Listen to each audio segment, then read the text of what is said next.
Always এলাকার সাথে টাচে থাকতে হবে, অলওয়েজ এলাকার লোকজনের সাথে সম্পৃক্ত থাকতে হবে, তাদের বিপদে ওদের পাশে থাকতে হবে। তাহলে হুট করে যায় নির্বাচনে টাকা খেয়ে যাবে। আমার 19টা ইউনিয়ন, আমি প্রতিটি ইউনিয়নে সর্বনিম্ন 10 জন, উপরে 20 জন, 30 জনও নিয়োগ করছি। ডেলি 500 টাকা, টিম লিডার 1000 টাকা, সকাল হলে 2 লাখ টাকা নেয়।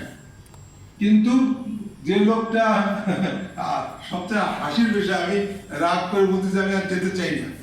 আমি এক লোক আছে টুঙ্গিপাড়া মানে পৌরসভার মেয়র, মানে মহিলা সদস্য, কি বলে কমিশনার, 3টা ওয়ার্ড নিয়ে সে তার ওয়াইফটা হাজবেন্ড ভাই ছেলে মেয়ে সিরিয়াস খাটে।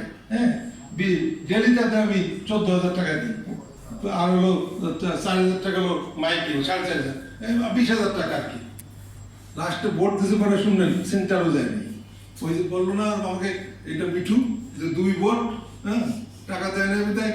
আপন লোক, আপন চাস্তো ভাই, সেন্টার খরচ দিচ্ছি 65,000 টাকা, আমার সেন্টার যায় নাই। সকালবেলা দেখি যে ধানের শেষে যে বসে গেছে। This is the factor. সরকারের বাইরে কেউ যেতে চায় না, হয় আপনার স্রোত সৃষ্টি করতে হবে, নাহলে চুপ থাকতে হবে।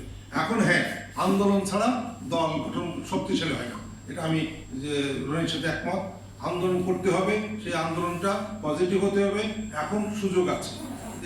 এই সরকার 2 মাসের মাথায় মোটামুটি ব্যর্থ, 6 মাসের মধ্যে আরো ব্যর্থ হবে, আরো অর্থনৈতিক দুরবস্থা হবে, আরো কঠিন অবস্থা আসবে।